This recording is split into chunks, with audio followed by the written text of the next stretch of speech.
The senator from Wisconsin. Mr. President, my state of Wisconsin. We are in a quorum call. Oh, I ask that the quorum call be vitiated. Without objection. Mr. President, my state of Wisconsin has a gray wolf population problem. That was not always the case. Back in the 80s and 90s, we had the opposite problem. We had an endangered wolf population problem, as most of the lower 48 states did. So back in 1978, under the Endangered Species Act, the gray wolf was listed as one of those endangered species. And the good news is it worked. You can see from the chart here, that starts in 1980 to about the year 1999, our wolf population slowly started coming back to the point in 1999, the Wisconsin DNR agreed that once we hit 250 gray wolves in Wisconsin, that would be the point at which we could delist the gray wolf as no longer an endangered species. We didn't delist them. The population continued to grow and grow, and unfortunately, as much as we all value a healthy and sustainable gray wolf population, there's a point at which it gets too large, and it starts threatening livestock, starts threatening people. I think the U.S. Fish and Wildlife Service recognized that fact. And so in 2007, the gray wolf was actually delisted by the U.S. Fish and Wildlife Service. The problem is, in 2008, it was relisted by a federal court here in D.C. So in 2009, we took action once again. The U.S. Fish and Wildlife Service delisted the gray wolf.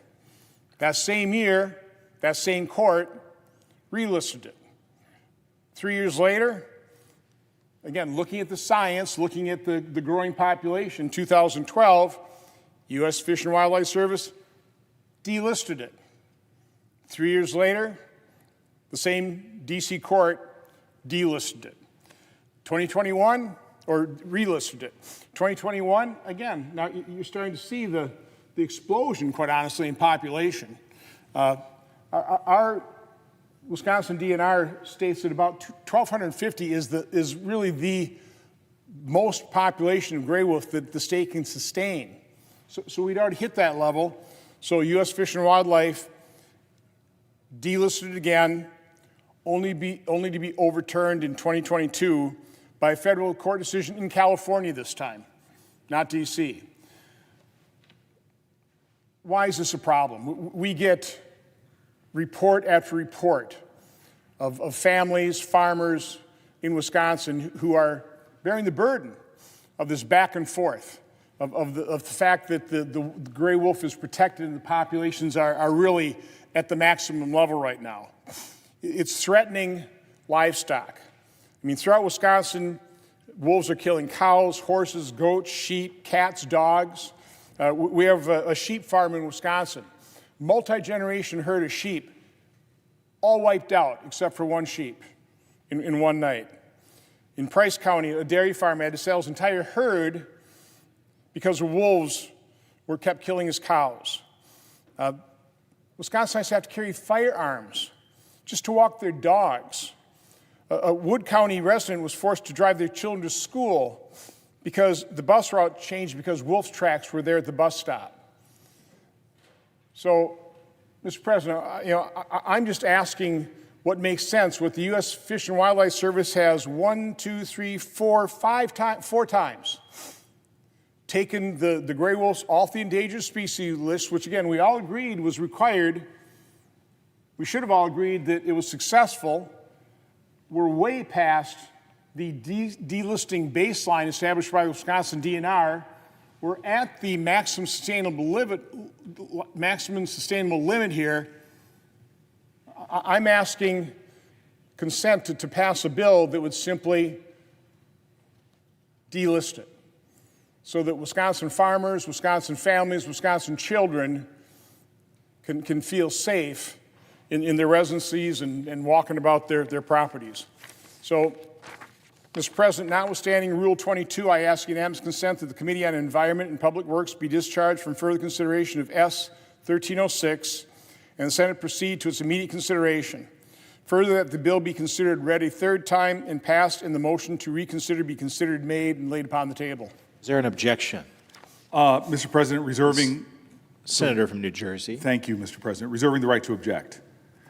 Look, my esteemed colleague from Wisconsin, I don't mean to use any onomatopoeia here, but he's howling about the gray wolves and seeking to pass legislation to remove federal protections under the Endangered Species Act for gray wolves across the entire United States. A hallmark of the Endangered Species Act is the requirement that decisions be made solely on the basis of scientific data. Congress is supposed to rely on that data. Now, this act was brought to bear in '73 under a Republican president with a very important mission: to protect species at risk of extinction and promote the conservation of ecosystems and habitats necessary for the thriving of those species. And for species to be considered recovered, science must show that it's returned to suitable habitats with durable populations that can persist safely and durably into the foreseeable future. That's the law.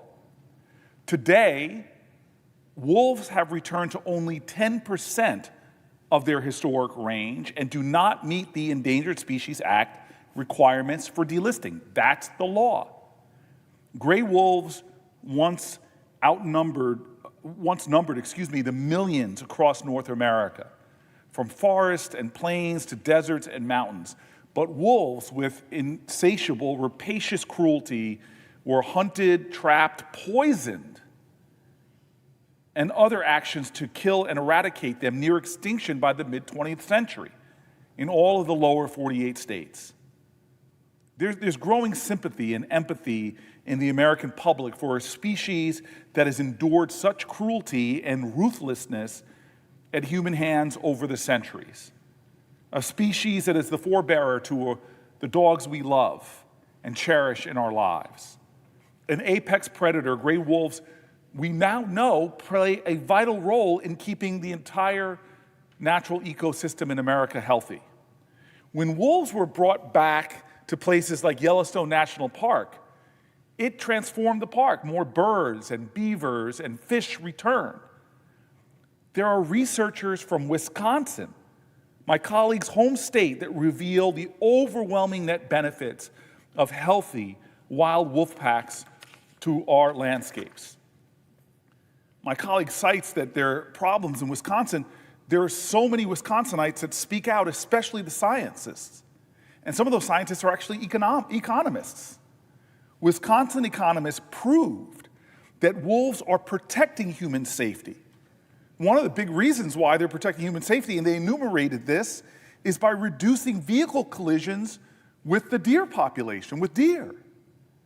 Other independent research from Wisconsin suggests chronic wasting disease is suppressed where wolf packs hunt, and so many other benefits. But it's not just his state that this would affect. It would be so many other states. Look, we have a crisis in our country. We are living through a biodiversity crash. Some people call it the sixth mass extinction. This mass extinction is unique because it's being driven not by natural disasters, but primarily by human activity and decision-making.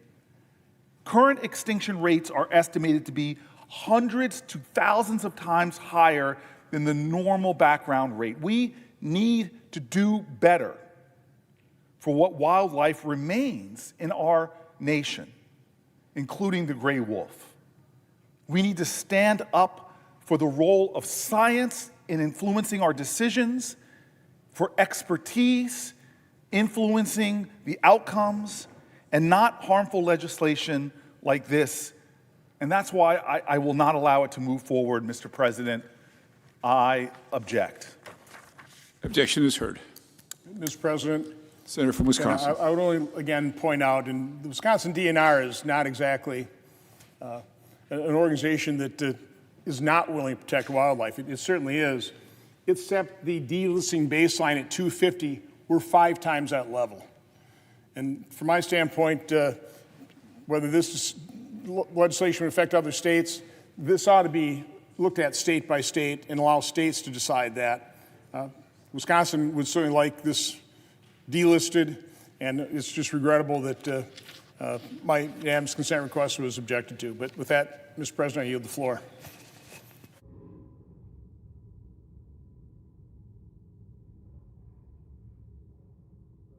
Senator from Rhode Island. President, simple fact, climate change is real. It's actually pretty widely known. I think it's a true statement that every person knowledgeable about climate science who is not on the payroll of the fossil fuel industry or its denial operation agrees with that. And actually, a lot of knowledgeable people about climate science who are on the payroll of the fossil fuel industry agree with that. In fact, scientists from Exxon, from Chevron, in a report for API 30, 40 years ago, acknowledged climate science, predicted the harms, and indeed quite accurately predicted the harms that we're seeing now. Given that, I have come to the floor to ask my colleagues if they could simply agree on that simple scientific fact: climate change is actually real. Well, unfortunately, to no one's surprise, Republican colleagues could not. So I came back to the floor, broke down the big question, the scientific fact that climate change is real, into some of its component truths, the smaller truths that make up the big truth that climate change is real. Each time, faced with simple, well-documented truths such as sea level rise and economic fallout from climate change, Republicans objected. Objectors have protested that they are not climate change deniers. Well, you'd never know that from their willingness to consider solutions. Indeed, the objectors are stridently opposed to any climate solutions. And they've made their opposition clear. The problem is that that comes with consequences. So I'll try another simple truth today. It's actually a pair. One, climate change-driven extreme weather events are increasing, and at the same time, the government is dismantling weather monitoring and alert systems. I'll ask you to accept those two truths together. I don't think either one is subject to much debate, so I hope we can all agree on that. As I've explained repeatedly, and as anybody knowledgeable in this space pretty well knows, climate change exacerbates extreme weather and disaster events. You can see on this chart the billion-dollar disasters from 1980 to today. It gets worse and worse. It includes winter storms, wildfires, hurricanes, and other severe storms, freezes, flooding, and drought. But to make the chart, it's got to be a billion-dollar disaster. Climate change increases both the frequency and the intensity of these events. Scientists have known that this is true for decades now.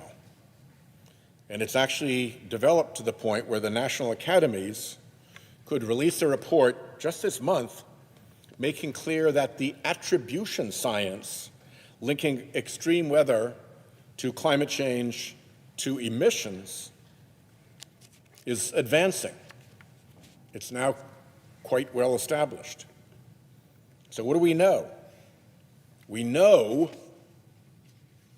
that the fossil fuel industry is making extreme weather worse.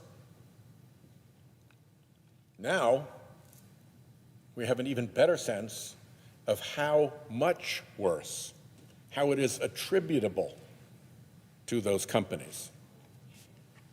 I mentioned flooding. Climate change drives flooding in several ways. Wetter hurricanes, for one, sea level rise, for another, and I say this as a Rhode Islander, it's not just our coastal communities that are at risk. Climate change increases rainfall intensity, powerful rain bursts that deliver unprecedented upland flooding. That happens because a warmer atmosphere, just as a matter of simple physics, holds more water. This chart shows that from 1970 to 2025, average rainfall intensity increased by 28%. That's a lot more water, and it results in more frequent and intense extreme rainfall, which can occur far away from coasts. Ask Asheville, North Carolina. So how can communities like Asheville know when floods like that are coming? Well, the answer is government warning systems from our National Weather Service, which is part of NOAA. Most of us use National Weather Service data every day because smartphones rely on Weather Service data to power the weather apps that we look at. If you've gotten a thunderstorm warning, a tornado warning, a flood alert on your smartphone, that's the Weather Service. And it's hundreds of civil servants diligently doing the science, tracking the data, and putting out the warnings. Well, since President Trump took office and unleashed Elon Musk and his team of little doggy boys, the Weather Service has lost about 600 employees. 600. Half of those employees were meteorologists and hydrologists, the people who work on doing the forecasting and the warnings. As climate change-driven extreme weather continues to worsen these dangers, well, that spells trouble, and people need warnings. We can trace the impact of those doggy losses to the Weather Service already. For instance, at the time of the deadly flooding in Kerr County, Texas last year, the Weather Service's San Angelo office was missing a senior hydrologist, a staff forecaster, and a chief meteorologist. Just not there anymore. And its San Antonio office was missing a science officer and a warning coordination meteorologist. What could possibly go wrong? Well, they found out in Kerr County, Texas.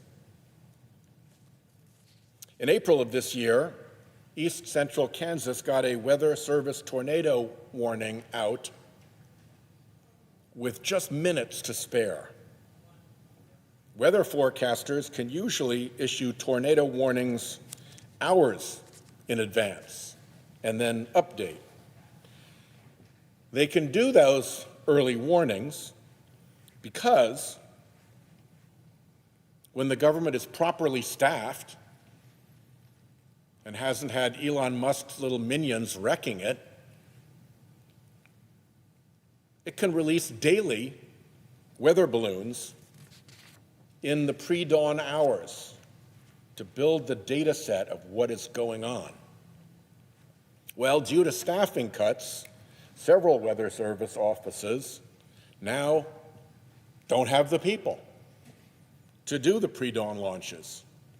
So the balloons don't go up until regular office hours.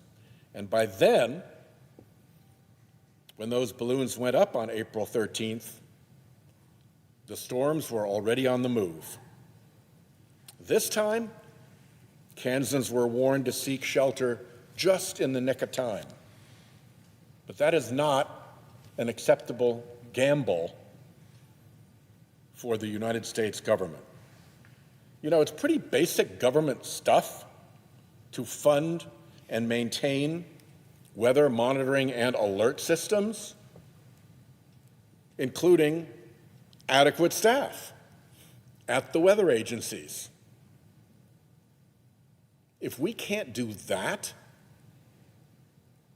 well, we will see more lives lost as ever more frequent and dangerous climate-driven weather events catch people by surprise, because our weather service is understaffed and underfunded. We should certainly be able to agree on that. Climate-driven extreme weather is worsening, and the administration is taking down the capabilities for weather forecasting and warnings. Both are true. I hope that we can agree to this one. So, notwithstanding Rule 22, I will ask unanimous consent that the Committee on Commerce, Science, and Transportation be discharged from further consideration, and the Senate now proceed to Senate Resolution 558. I further ask consent that the resolution be agreed to, the preamble be agreed to, and that the motions to reconsider be considered made and laid upon the table. Is there an objection? Mr. President, Senator from Wisconsin. reserving the right to object. I guess today is my day to refute Democrats' false assertions and claims. Earlier today, chairing a Budget Committee hearing, when Democrats falsely accused Republicans of cutting and slashing Medicaid, I would repeatedly have to remind them that the year that Obamacare kicked in, 2014, the first year of Medicaid expansion, we spent $300 billion on Medicaid. 5 years later, the year before the pandemic, 2019, we spent $400 billion on Medicaid. This last year, we spent $668 billion on Medicaid, and Medicaid spending is up 10% year on year. We'll probably spend about $735. That's more than double the amount we spent the year that Medicaid expansion kicked in. So they apparently didn't like my correcting the record, refuting their false assertions, and so they complained at the Budget Committee hearing that I'm turning the committee into a debate society. Well, I don't know. I thought this was supposed to be the world's greatest deliberative body. So now I've come to the floor to rebut, once again, the false claims of the senator from Rhode Island. He said he's making two true assertions here, that climate events are worsening because of climate change. And first of all, I will state I am not a climate change denier. Climate has always changed, always will. Last time objecting to one of his false assertions again, his resolution, I pointed to the Vostok ice core sample. Shows 4 or 5 distinct cycles over 440,000 years of 22.7 degrees Fahrenheit variation. Yeah, so climate has always changed. The question is, to what extent does mankind cause it? But the assertion that these climate events like hurricanes or wildfires are being driven to greater extremes because of climate change is just false. I mean, there's reputable science that completely debunked those claims. You know, Senator from Rhode Island talked about billions of dollars worth of property damage. Well, when you build multi-million-dollar homes right on the coast of hurricane regions, you're going to have higher dollar losses with normal hurricane activity. When you are as sloppy as California is at wildfire mitigation, there's an excellent article written by Representative McClintock from California saying back in the 1800s, I think it was like 2.5 million acres of California routinely burned. But through proper mitigation efforts, they reduced that to, I think, 250,000 acres per year. Then they stopped doing them under Democrat governance. And they're back up to over millions of acres burning a year. That's not because of climate change, that's just because of bad Democrat governance, bad Democrat policies. So that's the first. The second assertion is easy to rebut, that they were not funding National Weather Service. I mean, again, here are the figures. I know they don't like facts, they don't like figures, but here are the facts. In 2014, the budget for the National Weather Service was $1.34 billion. The next year, again, when Joe Biden was president still for fiscal year 2025, it did only increase by 0.7, but it increased to 1.35. Fiscal year 2026, it's up 8% to $1.46 billion. The House, I think the president's budget calls for a fiscal 2027 spending of $1.6 billion. That's a 9.5% increase. So again, just like we're not cutting, slashing Medicaid, we're not cutting or slashing the National Weather Service. So both claims in this resolution are false. But I also have to quote Energy Secretary Wright. We are in the midst of the greatest malinvestment in human history. $10 trillion on a global base has been invested nominally in fighting climate change. What do you get for $10 trillion? Well, to be very specific on energy sources, you get solar up to 1.2% of global energy and wind at 1.4%. As a quick aside, in 1973, global oil, gas, and coal energy consumption was 84%. In 2024, it's 83%. We spent $10 trillion on all this renewable energy, and the mix hasn't changed at all. And we certainly haven't satisfied the Chicken Littles claiming disaster. I've actually got a long list of these experts. And by the way, I think last week in Homeland Security and Government Affairs, we tried to get answers out of one of these experts, Dr. Fauci, who directed our miserably failed response to COVID. He won't answer our questions. But I've got a long list of these experts going back to the 70s. Harvard biologist George Wald estimated civilization will end in 15 or 30 years unless immediate action is taken. Let's go up to climate change. 1980, ecologist Kenneth Watt predicted the world would be 4 degrees colder in 1990, and 11 degrees colder in 2000. That didn't happen. No, then they started, there's global cooling, right? That was the fear-mongering. Then it was global warming. Then when they couldn't decide, they just turned into generic climate change. 1989, Noel Brown, a UN environmental official, said entire nations would be wiped off the earth if rising sea levels from global warming were not reversed by the year 2000. Well, it's 26 years later. I haven't seen these entire nations wiped off the earth. In 2007, head of the UN climate panel claimed that it would be too late unless drastic actions were taken by 2012. And that's 14 years ago. 2004, Pentagon climate change report said Britain will be Siberian in 2020. Didn't happen. In 2008, Al Gore cited a claim from another climate researcher that the North Pole may be ice-free by 2013. Again, there are literally dozens of these chicken little scaremongering claims, just not buying them. These resolutions aren't harmful. There's a point to them. They're trying to lay a documentary record to promote more of this malinvestment. $10 trillion. Just think what we could have done with $10 trillion that we just frittered away on climate change alarmists. So, Mr. President, I object. Objection is heard. President, Senator from Rhode Island. just a few quick things. First of all, Medicaid, from the budget discussion this morning, is facing $1 trillion in cuts. Second of all, that's being done by a red tape bomb being dropped on Medicaid recipients that will fall the hardest on the people least capable of the additional red tape and paperwork, who have, are in addiction recovery, have severe mental health issues, have such disabling physical health issues that it's hard for them to take on the new project of keeping up with the Republican red tape and bureaucracy. And the question of whether it's real or not, you don't have to go any further than looking at the organizations, hospitals, doctors' groups, nursing homes that are having to prepare their finances for that cut.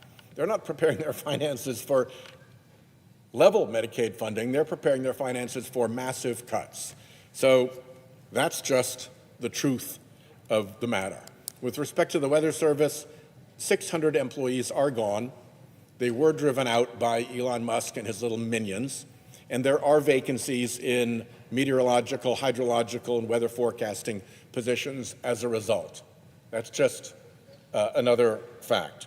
And last of all, my colleague from Wisconsin's view of what is happening with climate change is certainly entertaining in certain circles, but if you want to take a look at what's real, you might want to consider going to the universities in Wisconsin, like the quite renowned University of Wisconsin, to see that the legitimate climate science is what is taught in Wisconsin's own universities.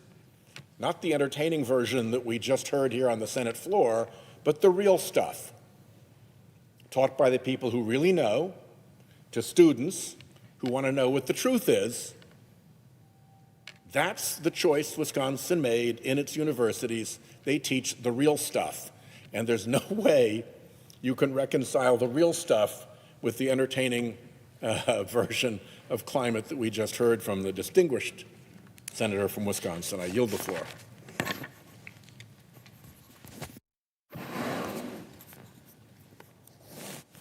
Mr. President. Senator from Washington. Thank you, Mr. President. Mr. President, I rise today with a very heavy heart because right now, huge swaths of my state are being confronted by some of the worst fires that we have ever seen.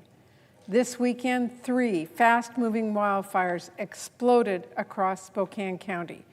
In a matter of hours, entire neighborhoods were told, "Leave now, this may be your only notice." Over 65,000 people I represent have been forced to evacuate their homes. At least 700 homes, businesses, and buildings have been destroyed already. Families are sleeping in the Spokane Convention Center tonight, not knowing whether they even still have a home to go back to. And as of this morning, these fires are still not contained. The photos and videos tell the story. Houses reduced to ash. Families embracing outside the burned remains of what they once called home. It is heartbreaking. Smoke so thick over Spokane that the air itself has now become a health hazard. To every family in Spokane and across eastern Washington who's lost a home or a business or a lifetime of memories, hear me. I promise you, I'm with you today, tomorrow, and for as long as it takes to rebuild. And amid this devastation, Mr. President, I also want this chamber to hear about the extraordinary courage on display in my state right now. Within hours of the evacuation orders, neighbors were opening their doors to strangers. Families who had room to spare simply said, "Come stay with us." Volunteers worked through the night at the convention center, handing out blankets, serving hot meals, sitting with frightened kids. Local restaurants showed up with food for evacuees and for the fire crews who were coming off the line. Churches and community groups collected clothes and diapers, pet food, whatever people needed, someone in Spokane found a way to provide it. Firefighters have been on the lines around the clock in brutal heat against dangerous winds. Local fire crews, crews from across the state, the Washington National Guard, all mobilized within hours. Incident management teams and firefighters who actually came from out of state, all the way from Florida to Alaska. There are even firefighters from Australia and New Zealand. Because of them, because of the sheriff's deputies and police officers who went door to get people out, because of the emergency managers and dispatchers and shelter volunteers, tens of thousands of people got to safety. These are real-life heroes. And on behalf of the people of Washington State, thank you. But Mr. President, gratitude is not enough. The people of Spokane need action, and they deserve to know their government has their back. So here's where I stand as I see them. Our firefighters must have every resource they need to contain these fires, every aircraft, every bit of equipment, every dollar. So far, our state has gotten the resources we need from the federal government, and I deeply appreciate that. That is how it should be. Yesterday, I led our congressional delegation in urging the president to approve the governor's request for an expedited emergency declaration. The president has approved part of that request. That is good. And I'll be watching closely to ensure the full request is approved. The next few days will no doubt be difficult as local fire crews do their best to try and contain these fires. Looking ahead, it is important to say Spokane's recovery will not be measured in days or weeks. It will be measured in months and years. Rebuilding homes, rebuilding businesses. It will take a long time and it will not be easy. But as Vice Chair of the Senate Appropriations Committee, I want the people of Eastern Washington to know they have a voice in the United States Senate who will speak up for Spokane. I'm not someone who will simply write letters to this administration asking for support. I help write the bills that fund the government across every department and every federal program, and I will make sure Spokane's recovery is a priority at every opportunity. There's not a single dollar I won't pursue if it means helping Spokane and communities across the state as they rebuild from these devastating fires, whatever it takes for as long as it takes. So, Mr. President, Spokane has been hurt and is being badly hurt by these fires. But Spokane is not broken. A community that takes care of each other in the way we have seen cannot be broken. Spokane will rebuild, Eastern Washington will recover, and I'll be standing with them every single step of the way. Thank you, Mr. President. I yield the floor. Suggest the absence of a quorum. Clerk will call the roll. Ms. Also Brooks.